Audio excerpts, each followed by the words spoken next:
ayun na nga, nagsimula na tayo mag-install itong ng elbow natin. Yun yung Akrapovic M1 natin, i-install na natin. So ito yung stock.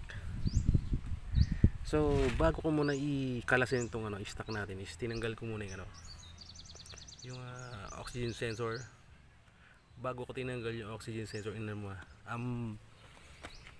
kinalas ko muna yung battery, yung lang, yung positive, para para di ma-detect ng ng computer na na merong missing na, para iwas mga aberya. So ito na yung oxygen sensor natin. Ayun dumi siya. So itetest natin dito sa kabitan ng oxygen sensor ng stainless pipe natin, kasi di naman natin nakita kung tinesting kung fit ba talaga ito siya dito. So tetestingin natin kung fit ba talaga siya. So yun, unang problema, smooth naman siya. Smooth naman tong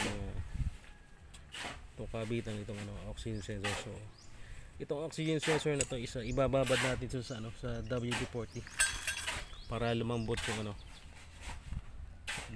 yung mga carbon deposit dyan at mahugasan.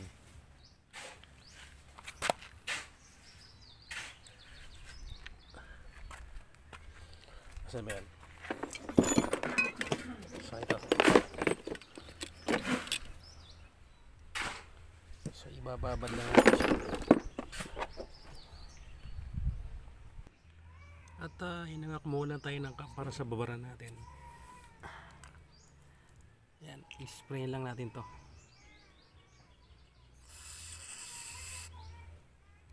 Spray natin, tapos punuan natin yung itong cup na to, na lumubog lang itong oxygen sensor natin.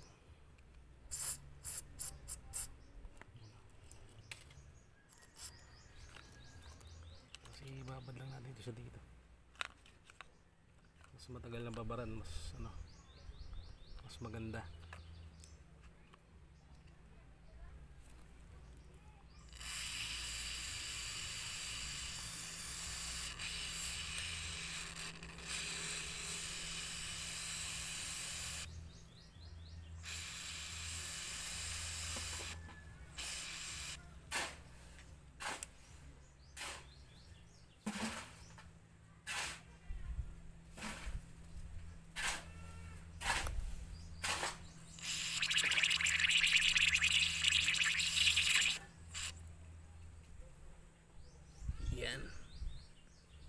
Babad lang natin siya dyan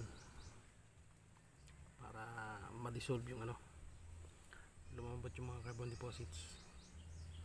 At yun, continue tayo dun sa ating pang-install ng pipe. At yun nakalas na natin yung stock. Kinakabitan natin itong nabili nating elbow na sa Shopee, stainless elbow. May problema, so ito sobrang liit sobrang liit ng entrada, manipis. So hindi siya naigpitan, hindi siya na lock, kumakalog pa rin. So palpak tong, hindi plug and play to, palpak, marumi na nga, dugyot pipe. Palpak pa. So ginagawa natin na paraan, ginagawa natin na sing-sing para maitulak nitong connector plate nito. So ayan, ginagawa ko siya ng paraan. So nilalagay ko itong sing-sing na to. So hopefully sana gumana ito. Uy, ano kaya ito? So titignan natin kung anong magiging resulta nito. Pag kailangan may pagdikit sila kasi masyadong malaki yung gat. So ayun nahigpitan na natin yung bolt, pero hindi pa rin humihigpit yung pipe. Ayun, hindi pa rin humihigpit yung pipe. Maluwag pa rin siya. Nakikita nyo ba? Ayun Ayan. Ay nako.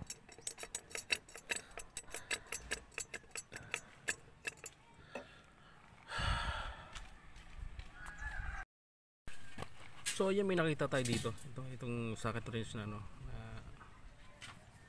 22mm. So kapare siya dito.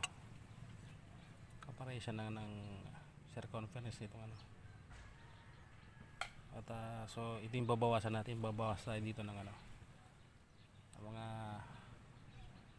3mm, mga ganon. And then i-weld natin siya rito. Wala kailangan natin i-sacrifice to kasi hindi natin ginawa ito, hindi natin may kakabit. So gawin na natin.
So ayun sacrifice tayo ng socket wrench. So meron pa naman siya, magagamit pa naman to. So ayun, ito na siya, naka-octagon sa loob. Ay nako. So linisan natin to, pit natin kung ano na bang mangyari.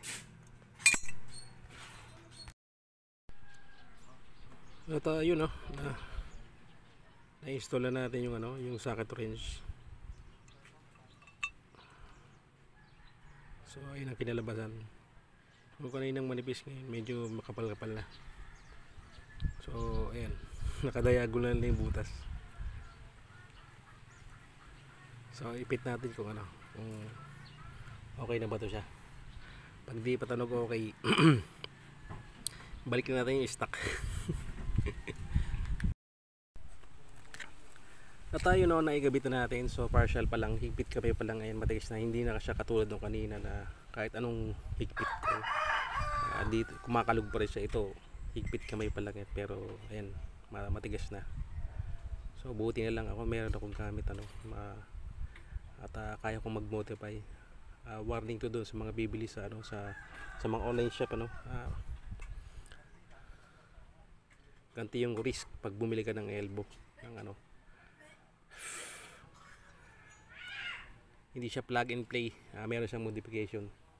So anyways, tuloy-tuloy tayo, continue natin para may finish natin kasi mamaya magsusundok tayo. So hindi bilog yung yung elbow, hindi po papasok sa carpobig natin. So mamanawin na ito, bilugin natin.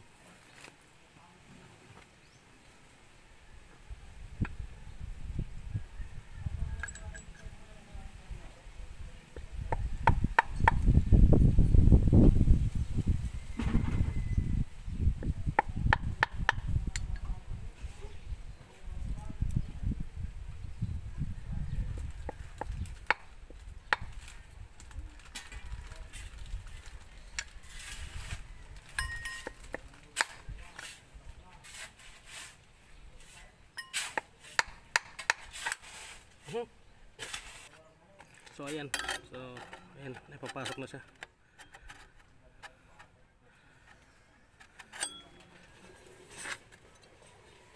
Tagalin mo na natin yung hip guard kasi magkakaroon tayo ng ito, bersahan.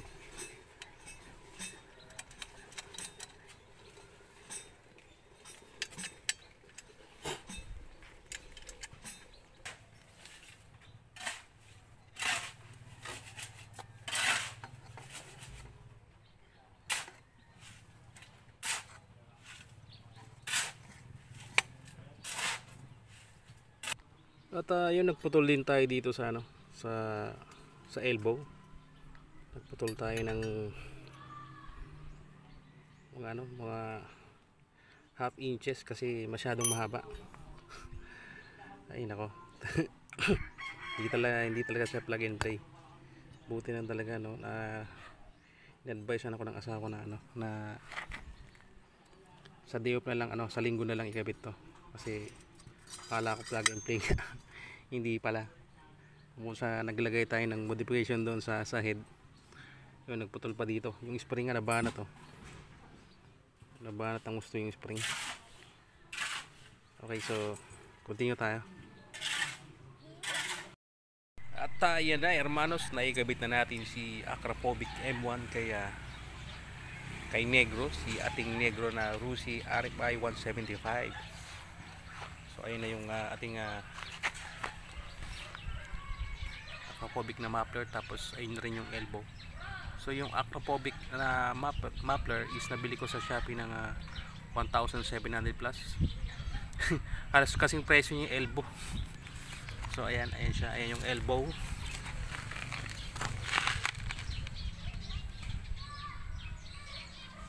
Yung elbow is nasa 1.6. Galing yung elbow, halos kapresyo niya yung muffler. So yung muffler natin, yung pogi yung muffler natin. Ayan. So ang ginawa ko dito is yun nga, hindi plug and play itong nabili natin sa Shopee na elbow, na stainless elbow, dahil yung head, yung tubo na na-connect doon sa head, yung mayroong connector plate, manipis yung pagkaka doon sa butas. Kaya ang ginawa ko, sinacrifice ko yung socket natin 22mm, tapos kumating tayo doon kasi sakto doon sa kung ano yung bilog nung head doon, sakto doon. So kumating ako ng mga 3mm ba yun. Tapos yun. Then tapos ito nga nangyari sa ating oxygen sensor. Dati siya nakatuwid, ngayon baloktot na siya. So ayun, sumiksik na siya ron. So ayan, yung sunog nung ating elbow, okay naman yung sunog, patay naman siya, abot hanggang dito. So dapat ganyan dapat ganyan yung pagkakagawa ng elbow, dapat sunod-sunod yung laki. Ito ayan, palaki siya ng palaki, hindi yung maliit tapos biglang laki yung yung elbow. Pangit yung ganun, pangit sa elbow yung ganun, talagang sabog ang makina mo pag ganun. Then dito nagputol din tayo dito kasi masyadong mahaba itong ito pinagkabitan ng muffler, tapos elbow, naputol tayo dyan. Pagkatapos dito rin malayo yung slot sa butas. So ginawa ko, kinating ko yan dyan, nagkating tayo dyan. At partial pa lang tong installment to. So maglalagay pa ako dito ng stainless din na bracket. Stainless sa bracket dito na I think ganoon din, nakakatas na ganoon pa rito. So ayan. Tapos ilalagay ko yung link dyan sa Shopee. Buy at your own risk. Sigurado kung wala kayong gamit hindi kayo ganong maalam sa paggabit ito, yun, dalhin nyo na lang sa shop na merong welding capability na recommended ko yung merong TIG. Yan dyan, TIG machine. So i-sound check natin, pakinggan na natin kung ano yung tunog nya. So start natin. Then start na natin. So ayan yung tunog niya.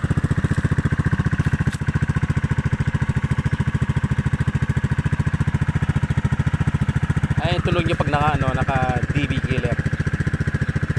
So hindi ko na tinanggal yung DB killer kasi naka DB killer pa lang maganda rin tunog. So hindi ko na kailangan i-open pa.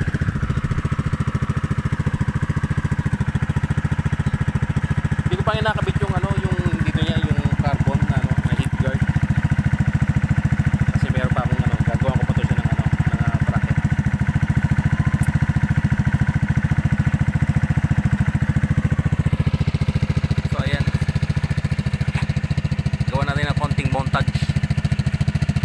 May napansin lang ako dito, hermanos, sa video, hindi maganda yung tunog ng yung muffler, parang siyang sungaw, parang ngongo.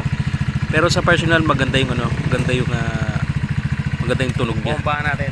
Buong bass siya gano'n. Kaya wag yung masyadong masyadong passive yung tunog dito sa video. Sa personal siya maganda pakinggan.